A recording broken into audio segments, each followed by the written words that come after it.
The spring rain drummed against the windows of our modest two-story house in Cedar Falls, Ohio, as I stirred the pasta sauce for dinner.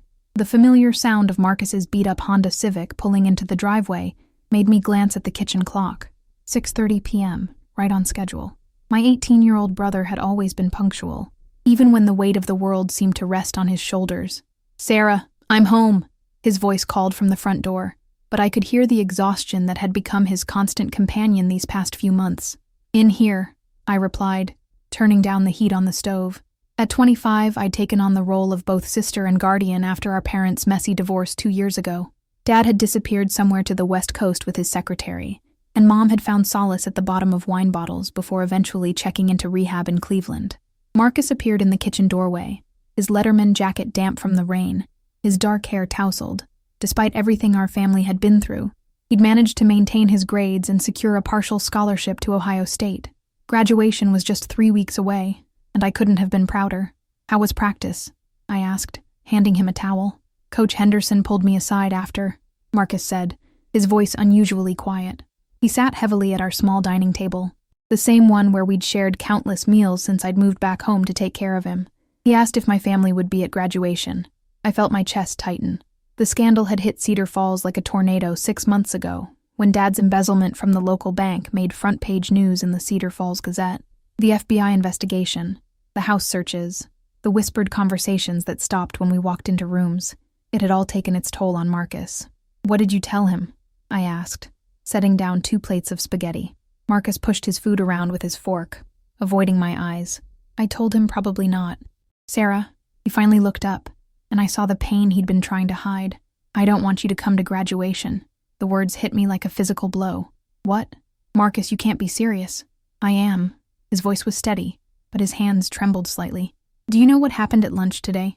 Jenny Williamson, you know, the banker's daughter. She made sure everyone could hear when she said that criminals shouldn't be allowed at graduation ceremonies, that the administration was weak for even letting me walk."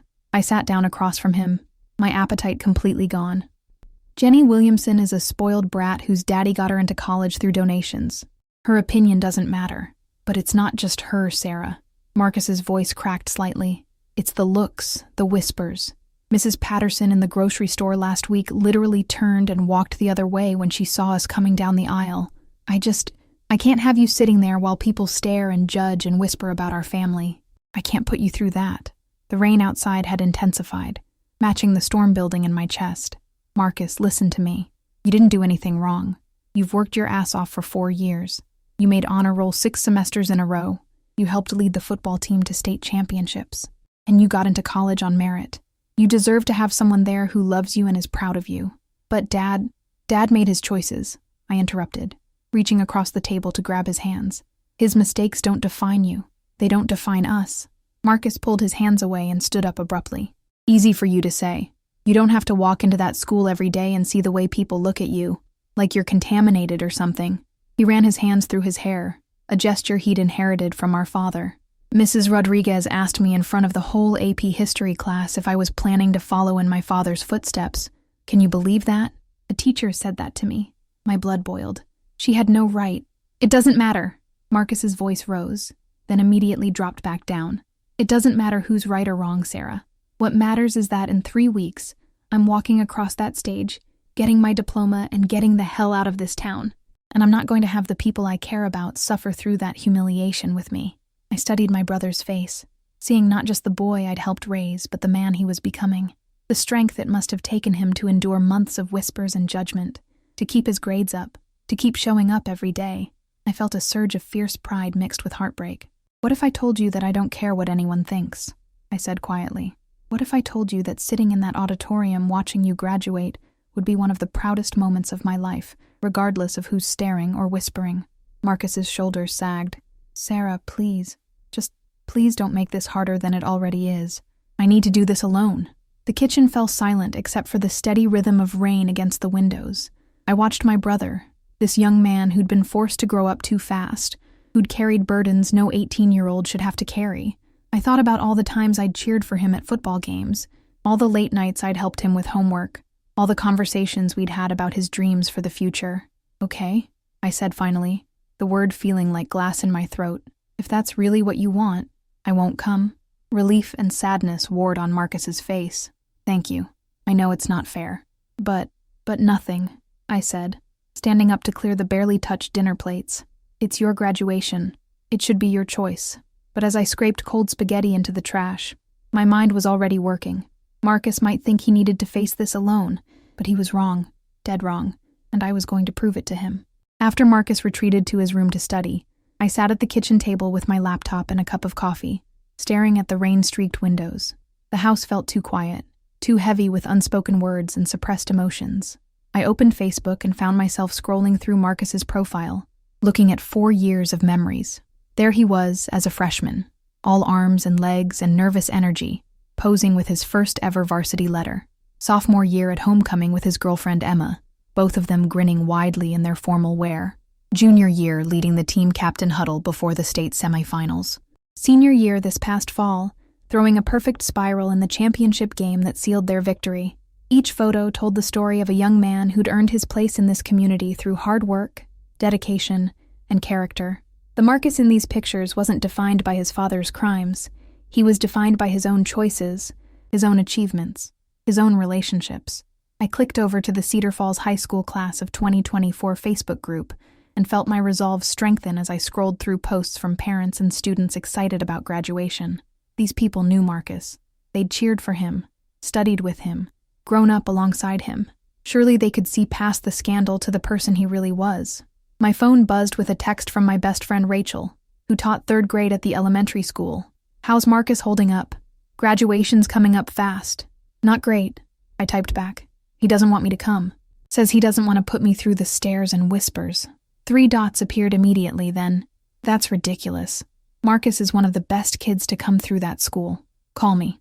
5 minutes later, I was curled up on the couch with the phone pressed to my ear while Rachel's indignation poured through the speaker. "Sarah, I cannot believe people are treating him like this. I've known that boy since he was 8 years old and came to career day to hear you talk about being a nurse. He's got more integrity in his little finger than half the adults in this town. I know that, and you know that. But try telling that to Marcus. He's convinced everyone sees him as guilty by association. Well, then we need to show him otherwise, don't we?" I felt a spark of something. Hope, maybe, or determination. "What do you mean?" "I mean," Rachel said, and I could hear the smile in her voice, that Marcus has spent 4 years being there for other people. Maybe it's time for other people to be there for him. After we hung up, I sat in the quiet living room, listening to the rain and the soft sound of Marcus moving around upstairs. An idea was forming, fragile and uncertain, but growing stronger with each passing minute. I picked up my laptop again and opened a new document. If Marcus thought he had to face graduation alone, if he believed that his father's mistakes had poisoned every relationship he'd built, then I was going to prove him wrong. Not by forcing my way into that auditorium, but by showing him just how many people in Cedar Falls still believed in him. I started typing, "Hi everyone, my name is Sarah Mitchell, and I'm Marcus Mitchell's sister. I know our family name has been in the news recently, and not for good reasons. I know some of you might have questions or concerns about my brother, but I'm writing to tell you about the Marcus I know." Chapter 2. Gathering Support. The next morning dawned clear and bright, the storm having washed the air clean overnight. I'd been up until 2 a.m. working on my letter, crafting and recrafting every word until it felt right. By the time I finally went to bed, I had a plan, not just for the letter, but for something much bigger. Marcus was already at the kitchen table when I came downstairs, hunched over his AP Calculus textbook with a mug of coffee growing cold beside him. The morning light streaming through the windows highlighted the tension in his shoulders, the worried crease between his eyebrows. "Morning," I said, keeping my voice light as I poured my own coffee. "Big test today?" "Final exam," he mumbled without looking up. "If I can keep my grades up these last few weeks, the scholarship stays intact." I watched him work through a complex equation, his handwriting neat and precise despite the stress he was under. This was the Marcus I knew, focused, determined, refusing to let circumstances derail his future. It made what I was planning feel even more important. "I'll be working late tonight," I said casually, "covering for Janet in the ICU. There's leftover pizza in the fridge if you want dinner." "Sounds good." He finally looked up, offering me a tired smile. "Thanks, Sarah, for everything. I know you've been exactly what you should be, an 18-year-old dealing with impossible circumstances. You don't need to thank me for anything." After Marcus left for school, I sat down at my laptop with renewed purpose. The letter I'd written was good, but it was just the beginning. I opened my browser and began searching for contact information, starting with the people I knew would remember Marcus at his best. My first call was to Coach Henderson, the football coach who'd been asking about family attendance at graduation. "Sarah, good to hear from you. How are you holding up?" "We're managing, Coach. I was calling about Marcus. I know you asked about graduation." There was a pause. "Look, Sarah, Marcus is a good kid, one of the best I've coached in 20 years. What happened with your father? Well, that's got nothing to do with the young man Marcus is. I was hoping you'd say that. Coach, I need to ask you something, and it might sound crazy." 20 minutes later, I had my first ally. Coach Henderson not only agreed to help, but he offered to reach out to other faculty members who'd worked with Marcus over the years. "That boy deserves better than what he's been getting," he said firmly. "Count me in." Next, I called Emma Rodriguez, Marcus's ex-girlfriend from junior year. They'd broken up amicably when she moved to Columbus with her family, but they'd remained friends. Emma's reaction was immediate and fierce. "Are you kidding me? People are actually treating Marcus like he did something wrong?" "Sarah, Marcus tutored me through Algebra 2 for free. He spent his lunch periods helping freshmen with their homework. He organized the food drive that collected over 2,000 cans for the food bank. I know all that, Emma. The question is, would you be willing to help me remind everyone else? Just tell me what you need." The calls continued throughout the day. Between my nursing shifts, I reached out to teachers, classmates, parents, neighbors, anyone who'd had positive interactions with Marcus over the years. The response was overwhelmingly supportive, but also eye-opening. Many people admitted they'd wanted to reach out to Marcus but hadn't known how, or had been afraid of saying the wrong thing. Mrs. Chen, his sophomore English teacher, got emotional on the phone. "I've been feeling terrible about how that poor boy must be struggling. He wrote the most beautiful essay about resilience last year. I still have it. I use it as an example for my current students." Tommy Brennan, Marcus's teammate and study partner, was angry. "Some people have been weird about it, yeah, but most of us know Marcus is solid. I guess we figured he wanted space. Maybe that was the wrong call." By late afternoon, I had a list of 30 people who wanted to help, but I needed more than just willing participants. I needed a plan that would truly show Marcus how much support he had. That evening, while Marcus was at his part-time job at the local bookstore, I drove to Rachel's house. She lived in a cozy bungalow on the other side of town, with a front porch perfect for plotting and scheming. We sat outside with glasses of iced tea, watching the sunset paint the sky in shades of pink and gold. "So what exactly are you thinking?" Rachel asked after I'd filled her in on the day's phone calls. "Graduation is on a Saturday afternoon," I said, pulling out the notes I'd been making. "The ceremony ends around 4. I was thinking, what if we organized something for right afterward? Not at the school, but somewhere else, somewhere Marcus would go." "Like where?" I'd been thinking about this all day. "Riverside Park. You know, down by the water where we used to have the post-game celebrations? It's public space. It's beautiful this time of year, and it's big enough for a crowd." Rachel's eyes lit up. "A surprise party. For just Marcus." "For just Marcus," I confirmed. "With everyone who wants to show him that he's valued, that he's respected, that his father's mistakes don't define him. But how do you get him there without him knowing?" I grinned. "Leave that to me. The question is, can we pull together a real celebration in less than 3 weeks?" Rachel was already pulling out her phone. "Sarah, I teach elementary school. I once organized a carnival fundraiser in 10 days. This is nothing." We spent the next 2 hours making lists and dividing responsibilities. Rachel would handle decorations and setup, coordinating with the parks department for permits. I would manage food and beverages, reaching out to local businesses who might be willing to donate or provide services at cost. Together, we'd handle the invitations, making sure word spread to everyone who cared about Marcus while keeping it completely secret from him. "What about a theme?" Rachel asked, ever the teacher. "Every good party needs a theme." I thought about all the conversations I'd had that day, all the stories people had shared about Marcus. How about celebrating character? Because that's what this is really about. Showing Marcus that his character, his actions, his choices over the past 4 years are what people remember, not his father's mistakes. "Perfect," Rachel said, scribbling it down. "Oh, and Sarah? We're going to need t-shirts." The next few days blurred together in a whirlwind of planning and phone calls. Word of the party spread organically through the community, and what had started as a modest gathering for 30 people quickly grew into something much larger. Mrs. Patterson, the woman who'd literally turned away from us in the grocery store, called me on Thursday morning, her voice shaky with emotion. "Sarah, dear, I heard about what you're planning for Marcus. I owe you both an apology. I was so shocked about the whole situation with your father that I didn't know how to act.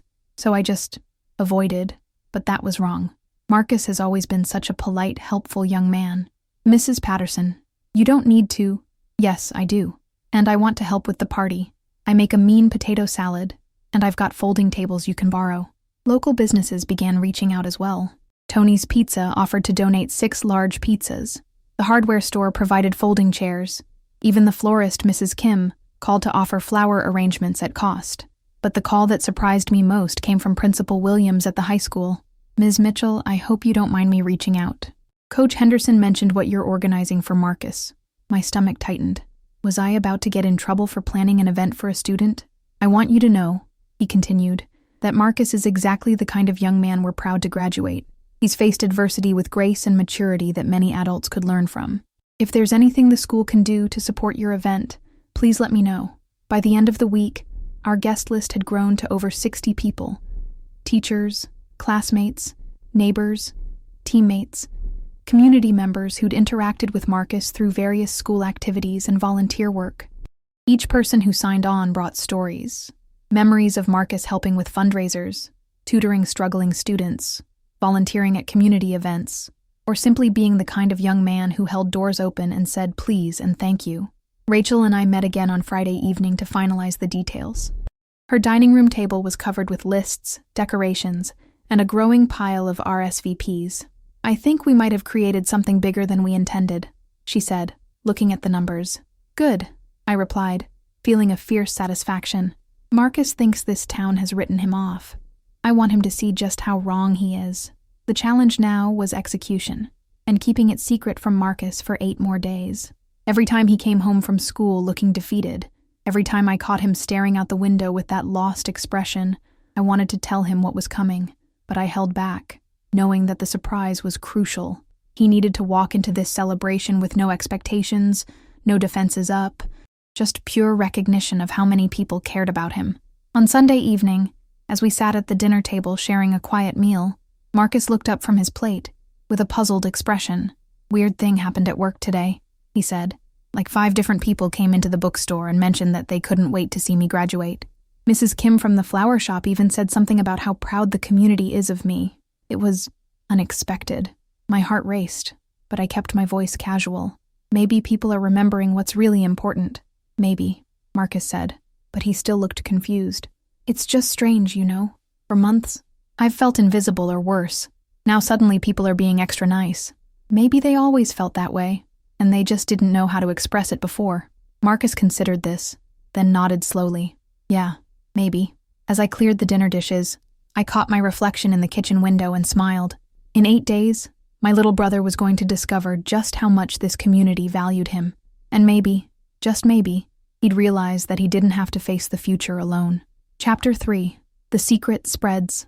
The morning of graduation dawned sunny and warm, with a gentle breeze that carried the scent of blooming lilacs through our neighborhood. I woke early, my stomach fluttering with a mixture of excitement and nerves. Today was the day we'd been planning for 2 weeks, and everything had to go perfectly. Marcus was already up, standing in front of the bathroom mirror adjusting his cap and gown. The royal blue fabric made his eyes look brighter, and despite the stress he'd been carrying, there was something different about him this morning. A quiet dignity that made me proud. "You look handsome," I said from the doorway. He caught my eye in the mirror and smiled, the first genuine smile I'd seen from him in weeks. "Thanks. I can't believe it's actually happening." 4 years of hard work paying off, I said. "You should be proud." "I am," he said, and I could hear the surprise in his own voice. Despite everything that's happened, I actually am proud. Downstairs, I made his favorite breakfast, blueberry pancakes with real maple syrup, while he gathered his things for school. There was a pre-graduation rehearsal at 10, followed by lunch, then the ceremony at 2. According to our carefully orchestrated plan, I'd be at the hospital until 3:30, providing me with the perfect alibi for why I wouldn't be at graduation while giving me time to make final preparations for the party. "Are you sure you're okay with this?" Marcus asked as he sat down to eat. "About not coming, I mean. I keep feeling like I'm being selfish. Marcus. I sat down across from him, my hands folded on the table. You're not being selfish. You're protecting yourself, and sometimes that's exactly what you need to do. I understand completely. Relief washed over his face. Thanks, Sarah. I know it's not fair to ask you to miss it, but nothing. Today is about you and your achievement. That's what matters. What I didn't tell him was that in 4 hours, I'd be watching him walk across that stage after all. Rachel had arranged for her friend Jenny, who worked in the school's main office, to live stream the graduation ceremony from the back of the auditorium. A group of us would be gathered at Rachel's house, watching Marcus receive his diploma and cheering just as loudly as if we were there in person. After Marcus left for school, my phone started buzzing with texts from our secret army of party planners. Rachel had been at Riverside Park since 7 a.m. with a crew of volunteers, transforming the covered pavilion into party headquarters. Coach Henderson was coordinating the arrival of Marcus's teammates, who'd all agreed to stay after graduation for the surprise. Even Mrs. Patterson had texted to confirm that her famous potato salad was ready and her folding tables were loaded in her husband's truck. At 11, I drove to Rachel's house where 15 people had gathered to watch the live stream. The atmosphere was electric. Teachers, neighbors, parents of Marcus's friends, all crowded around Rachel's large screen TV with plates of snacks and tissues ready for the emotional moments. "There's our boy," Coach Henderson announced as the camera panned across the graduates. Marcus was easy to spot in the third row, sitting up straight with that same quiet dignity I'd noticed that morning. When Principal Williams began calling names, we all held our breath. Finally, Marcus James Mitchell, the cheer that erupted in Rachel's living room, was probably loud enough to be heard 3 blocks away. We watched Marcus walk across the stage, shake hands with the principal and school board members, and accept his diploma with a smile that looked genuinely happy for the first time in months. "Look at him," whispered Mrs. Chen, his former English teacher, wiping her eyes. "Look how proud he looks." "He should be proud," said Tommy Brennan's mother. "That young man has been through hell and kept his head up the whole time." As soon as the ceremony ended, we scattered to our assigned positions.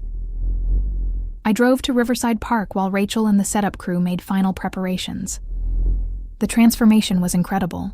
The pavilion was decorated with blue and gold streamers, dozens of balloons, and a banner that read, "Congratulations, Marcus," celebrating character. Tables groaned under the weight of contributed food, and someone had even brought a sound system for music.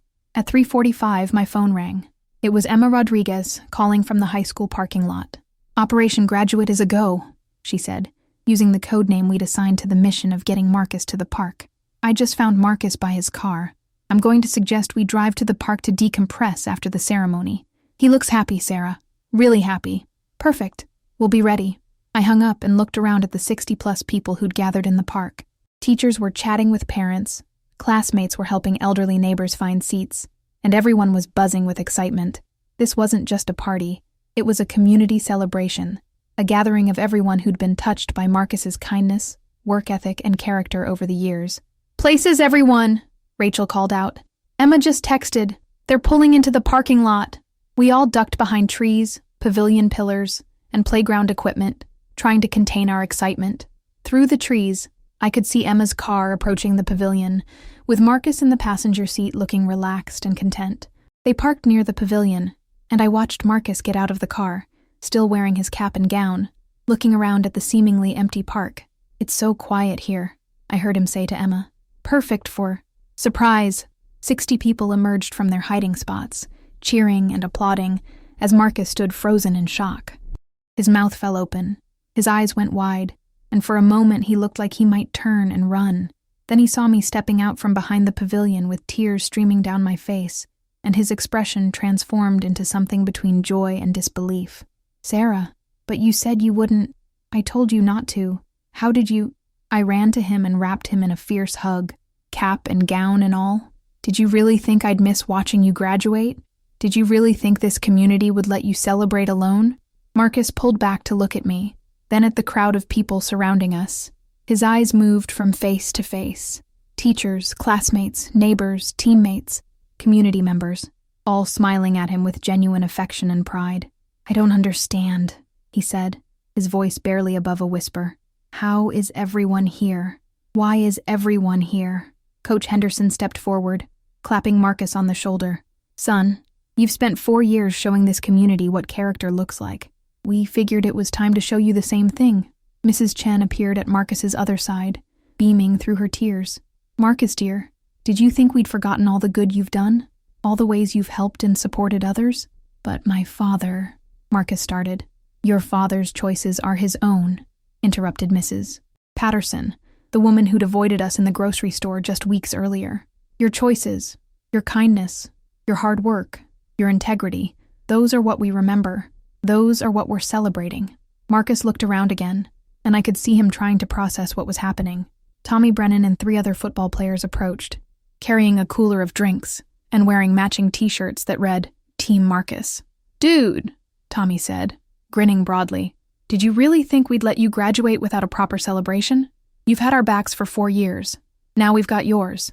The next hour was a blur of hugs, congratulations, stories, and laughter. People shared memories of Marcus helping with school fundraisers, tutoring struggling students, volunteering at community events. I watched my brother's face transform as he realized how many lives he'd touched, how much respect he'd earned through his own actions. The surprise element that touched me most came from Principal Williams, who arrived fashionably late with a special gift, a framed collage of photos showing Marcus at various school events over the years, student government meetings, volunteer activities, tutoring sessions, sports events, academic competitions.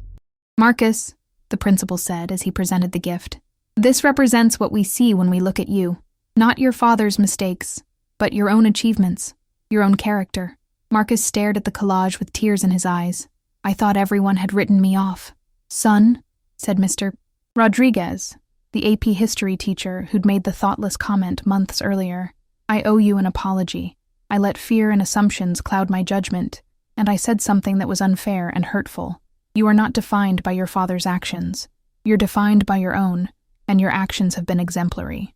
As the afternoon stretched into evening, I found myself standing at the edge of the pavilion, watching Marcus laughing with his friends, accepting congratulations from teachers, and posing for pictures with community members who'd watched him grow up. This was the Marcus I knew, confident, caring, surrounded by people who valued him. Rachel appeared beside me, handing me a plate of cake. "Look at him," she said softly. "Look at how different he looks from this morning." She was right. The boy who'd warned me not to come to graduation, who'd been convinced that his father's scandal had poisoned every relationship he'd built, was gone.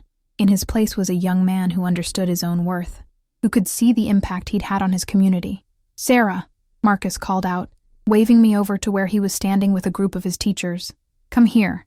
Mrs. Chen was just telling everyone about the essay I wrote about resilience, and I told her she has you to thank for that." "Me?" I asked. Joining the group. "You," Marcus said firmly, putting his arm around my shoulders. "Everything I know about resilience, about not giving up, about standing up for what's right, I learned from watching you." The compliment caught me off guard, and I felt fresh tears spring to my eyes. "Marcus, no, I mean it. These past few months, when everything felt impossible, you kept showing up. You kept believing in me even when I stopped believing in myself. You made this," he gestured around at the party, at all the smiling faces. "You made this happen because you saw something in me that I couldn't see." Coach Henderson nodded approvingly. "Family looks out for family. But Marcus, what your sister organized here, this isn't charity. This is a community recognizing one of its own. You earned this respect." As the sun began to set over Riverside Park, casting golden light over our impromptu celebration, I felt a deep sense of satisfaction. Marcus had been wrong about graduation. He hadn't needed to face it alone. And more importantly, he now knew he didn't need to face the future alone either. Chapter 4. A New Beginning. 3 months later, I stood in Marcus's dorm room at Ohio State University, helping him arrange the last of his belongings on his desk. The afternoon sun streamed through the windows, illuminating the photos he'd chosen to display. Our family before everything fell apart, his graduation day at Riverside Park surrounded by friends, and a new addition, a picture from his first week of college with his roommate Jake and 3 other freshmen from their floor. "I still can't believe how everything turned out," Marcus said, adjusting the framed collage Principal Williams had given him at the party. 6 months ago, I was convinced everyone in Cedar Falls hated me. "Not hated," I corrected, sitting on his desk chair. "Confused, maybe, uncertain about how to respond to a difficult situation, but never hated." Marcus's roommate Jake wandered in from the bathroom, toothbrush in hand. "Dude, your sister's right. I grew up in a small town too, and people don't usually organize surprise parties for people they hate." He grinned at me. "Plus, I've seen the video of that party at least 10 times now." That was epic. The video Jake was referring to had been Emma Rodriguez's idea. She'd documented the entire surprise, from Marcus's shocked expression to the emotional speeches to the group photos at the end. The footage had originally been meant as a keepsake for Marcus, but it had taken on a life of its own when Emma posted a short version on social media with Marcus's permission. The response had been overwhelming. Comments poured in from people all over Ohio, and eventually from across the country, sharing their own stories of overcoming family scandals, community judgment, and personal adversity. Marcus had even heard from several college admissions counselors who'd seen the video and wanted him to know that his character, as demonstrated by his community's response, was exactly what they looked for in students. "Speaking of the video," Marcus said, pulling out his phone, "you're not going to believe this email I got yesterday." He handed me the phone, and I read the message from a producer at a small cable network that specialized in human interest stories. They wanted to interview Marcus about his experience, not focusing on the scandal, but on how community support could help young people overcome adversity.